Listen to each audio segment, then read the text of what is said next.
To the people shouting him down like, your movies suck. That's not true. No, his movies are very good. Suck. He's one of the greatest actors. I mean, he's the heir apparent to Brando, blah, blah, blah.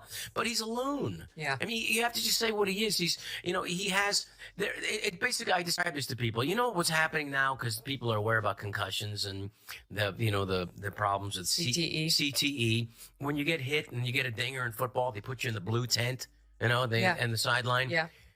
That's what needs to happen to Democrats. They need to go in the blue tent for a little bit, kind of, get your eyes checked, and then come out and be rational again. Yeah. Even Robert De Niro's cab driver ego phoned for help after he was severely burned. Rob Schneider and Megyn Kelly collaborated on a political buddy comedy that nobody requested, but that everyone is watching. De Niro's tough guy persona met its match at the Oscars and open mics. Let's also say that he didn't have the final say. What Rob said caused De Niro to twitch. And why is Megyn beaming like it's Christmas?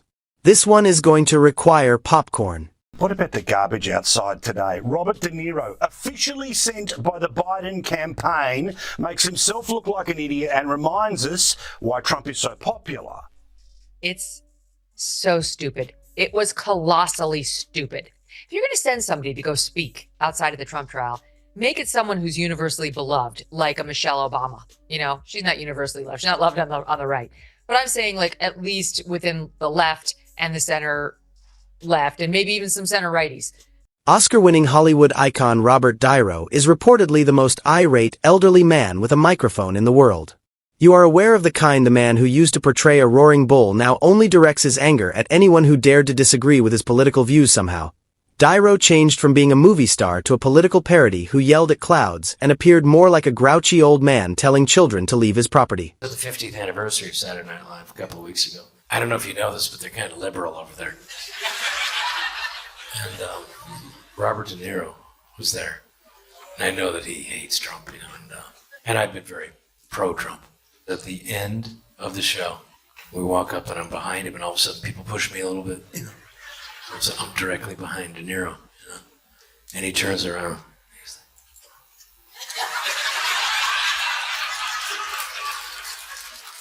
like, why? Trump is a schmuck. He makes you a schmuck. Schneider, I don't know why you could. It's just, I don't get it. He's making you a schmuck. Don't worry though. Rob Schneider and Megyn Kelly joined him on the grass, complete with the talking weed eater. Put it simply, De Niro had no chance. Wait until you see what transpired next if you believed that De Niro's recent political outbursts were the height of folly. Rob Schneider, the man known for You Can Do It, and Megyn Kelly, the Fox News veteran who is now a podcast queen, decided to have their own little roasting session. Winner number 2, Robert De Niro. Congratulations, sir. Another Oscar for the iconic actor who, now 80, appeared on Bill Maher over the weekend and had some choice words about Donald Trump. The guy is a total monster. And anybody, I don't understand it. I guess they get behind that kind of logic. They want to fuck with people, screw them, because they're unhappy about something. I never play him as an actor because I can't see any good in him. Nothing.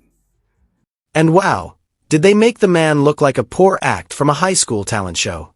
This was a complete public humiliation from two very different but equally damaging perspectives. It wasn't a debate or a face-off. Let's go back a little. De Niro has been doing this for some time. You are familiar with the procedure. Declarations about politics that are loud, accusatory, and laced with personal grudges. I see Robert De Niro. He's not a Trump supporter. He not like Trump, and I love Trump. And I said, well, I'm not going to have to deal with him. Now, at the end of the show, they do this wonderful thing, lovely thing, Lorne Michaels does, where he invites everybody on stage. If you've ever been a cast member, if you've ever hosted, he invites us all on stage. And everybody in the audience has been on for 50 years, so everybody there has been either on the show or hosted the show or been a cast member. So we're all walking, and all of a sudden, and I see De Niro like 2 rows in front of me, and all of a sudden people start pushing again. And the next thing, I'm right behind De Niro, and I go, please don't push, he doesn't like Trump. And I bump into him, and he turns around. I swear to God, he does this. Like, Schneider, I don't understand. He's a schmuck. Why can you support that? I don't understand how you could support that. He's turning a whole country into schmuck. His talks resemble a cross between a political rally and a tantrum. and the only things that are absent are the red lights and angry music. The actor stopped portraying complex characters and started insulting a whole population as if it were his sole role. Why is the question? When did this iconic actor decide that becoming Hollywood's most irate political critic was his destiny? It seems as though De Niro thought the entire nation was a movie set, and his political rivals were co-actors he had to threaten with the volume up to 11. The problem is that a large portion of the public no longer finds that screenplay appealing. Conservatives and moderates who formerly enjoyed his films now cringe whenever he speaks. De Niro Rage is similar to a great film that has been subtly redone. You want to turn away, but the train disaster is so strangely captivating that you can't. Here comes Megyn Kelly, the master of subtle yet intense burns. She didn't simply brush off De Niro's tirades as bullshit. She attacked the notion that a Hollywood celebrity shouting at half the nation is in any way admirable or perceptive. Kelly's strategy resembled a small yet accurate surgical incision.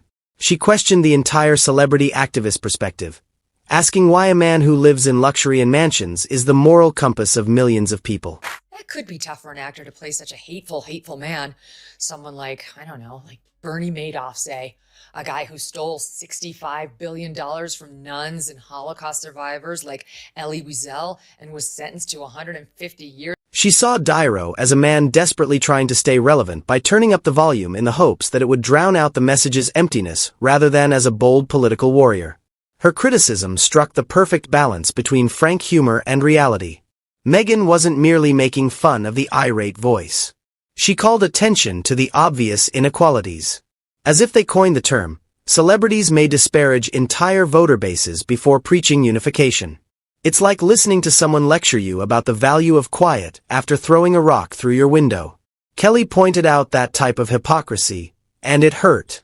She added a little additional zing by reminding everyone that the actor who portrayed Raging Bull is now most renowned for snapping at those who disagree with him, transforming his acting career into a performance art piece about unbridled wrath that is ironically true.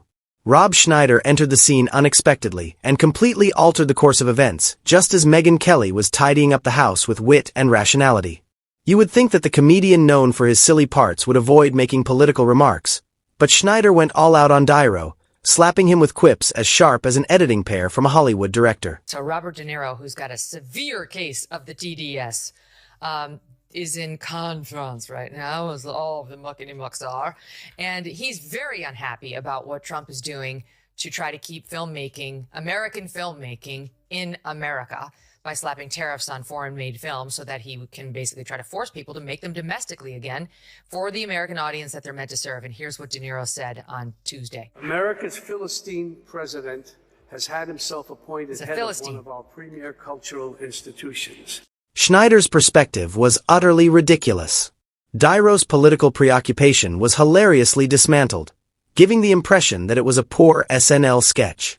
Schneider positioned himself as the unexpected adult in the room, sharing his insights about how a mound of political resentment was burying De Niro's once great reputation. It was like to witnessing the Deuce Bigalow character transform into the voice of reason. A shocking turn of events that left everyone wondering whether the underdog comedian was actually Hollywood's biggest star. All along, what may have been a dull political criticism was transformed into a humorous attack when he said that De Niro was a disgruntled actor who yelled at clouds. This is where things start to get intriguing, though. Kelly used harsh, calculated criticism to demolish the irate protester. Schneider unleashed a hilarious demolition derby. Robert De Niro was humiliated in a way that only a select few may experience, despite two radically different strategies leading to the same outcome. One applied logic and precision. The other made use of humor and absurdity. Together, they demonstrated that De Niro's political stunt was not only out of date, but also utterly embarrassing. But can we just talk a little bit about what happened today outside the courthouse in New York, where Robert De Niro, of all people, shows up? And we know he's a Trump hater. We got that. But some of the things I wasn't 100% sure how he felt about Trump, Eric.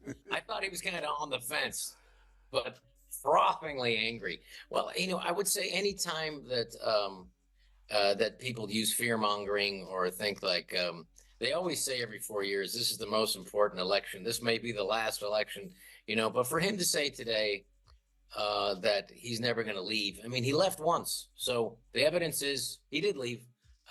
Additionally, it goes beyond De Niro's tantrums. This conflict draws attention to a broader cultural change. In the past, Hollywood's political activism was regarded as courageous or even influential. There is now a growing pushback that claims it is exhausting and preachy. Millionaires in mansions preaching everyone else about morals is something that the public is sick of, especially when those lectures are accompanied with self-righteous wrath. Dyro became this phenomenon's poster child. An icon became a warning about what happens when unbridled rage meets stardom. The attacks by Kelly and Schneider were unsettling because they are voices opposing that Hollywood haughtiness. Kelly uses a surgical knife to cut through the clutter with her media acumen and intimate knowledge. Once appearing to be a one-note punchline, comedian Schneider utilizes humor as a weapon against Tinseltown's overblown egos. Collectively, they serve as a reminder that criticism of celebrity action is not unheard of, particularly when it devolves into small-time outbursts. The actual kicker rather of garnering support, Dyro's tirades have increased derision. The internet was overflowing with jokes and memes. Others applauding the verbal altercation between Schneider and Kelly. Think of that. Well, it's a global problem because it's the greediness of these studios and some of these actors that, make a lot more money overseas than they would here. But I look at the film industry in the United States, and my father worked in the film industry in Boston. He was a transportation coordinator for the Teamsters Union, so I know a little bit about it. I look at the film industry as we have some of the most creative people in the world in the United States. Abruptly, the roles were reversed. The man who was previously respected for his parts in films became the target of jokes. Jokes about elderly celebs refusing to shamefully step down from the limelight. Rob Schneider became the adult in the room. But who could have predicted that? Became an unexpectedly popular refrain. The absurdity of contemporary celebrity politics is aptly captured in this entire story. A Fox News anchor and a silly comedian now make fun of a man who once embodied tough guy charm and cool grit. Dyro's political levels don't provide him power. Rather, they make him appear like a relic who is frantically attempting to remain relevant. And the humiliation is total thanks to Schneider's humorous jabs and Kelly's scathing criticism. Hollywood versus America, the traditional confrontation in which wealthy individuals in expansive homes instruct the general public on how to vote, live, and think while sporting woke badges resembling a glittering Oscar statuette. Robert De Niro found himself radically out of touch on this battlefield, encapsulating every issue with modern celebrity advocacy. It was just great to see Oprah and Bruce Springsteen and De Niro losing their mind. Didn't make any difference because even the Amish people, they never vote. They're like, no, this time we're voting. Let's get the horse. Let's go. Come on, we're going there. Hey, Oprah, you. We're going to vote for the first time ever. That's it. No matter how much anger you put into a speech, no one wants a finger-wagging, champagne-drinking superstar screaming at them from a mountain of privilege. That's why the public isn't just bored of it, they're completely fed up. Even liberals, who are supposedly ardent supporters of Hollywood's political power, are beginning to scoff. It's like seeing a vintage actor attempt to live-stream on TikTok but only succeed in frightening away fans with a barrage of pointless tirades. When Dyro rants, the message is less impactful and more like an irate grandfather shouting at the news. Dyro is suddenly no longer a voice of moral authority. He is a holdover from a time when famous people could preach without facing any repercussions. These days, his fury seems antiquated, artificial, and simply draining. Rob Schneider and Megyn Kelly got right in when they realized that this cultural transformation was approaching like a slow-motion train crash. Kelly's keen media sense allows her to spot hypocrisy without the need for an Oscar or the red carpet. She speaks for an increasing number of Americans who are fed up with celebrities who confuse rage for wisdom. Her criticism uses scathing logic to cut through the cacophony of celebrity vanity. And Schneider, who at one point appeared to be a silly sidekick, abruptly changed the course of events. He emerged as the surprised grown-up in the room, transforming Dyro's conceited tirades into jokes that were more powerful than a slapstick joke. Hypocrisy is alive and well amongst these sanctimonious leftists. From Kimmel to De Niro to Stephanopoulos, they want you to believe they're better than you, more virtuous, more decent. But we all know the truth. They lie. They sin. They do the very things they accuse you of and the things they say they would never do. Evil things. Like try to destroy people based on feigned outrage from which they spare their own side. Kelly and Schneider joined forces to advocate for a populace fed up with the Hollywood haughtiness that Dario so brazenly flaunts as a badge of entitlement. They are capitalizing on a cultural moment in which there has never been a more glaring and absurd divide between the elites of celebrity and common people. However, this is where irony enters the picture. Similar to a well-timed joke, Dairo's furious outbursts failed miserably to unite his supporters. The internet exploded.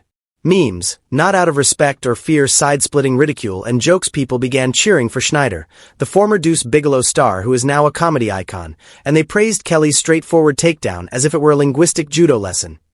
With videos of their burn sessions trending, hashtags and comments dripping with free and shot, social media was ablaze. Rob Schneider's transformation into the adult in the room became an immediate meme, and in the meantime, Dairo's iconic "shame on you" moments received the ubiquitous internet clapback and the digital equivalent of a sardonic eye roll. Okay, boomer. Once respected for his harsh movie roles, the man was now the target of jokes about irate elderly celebrities who wouldn't put down their megaphones. The humiliation was thorough and exquisite.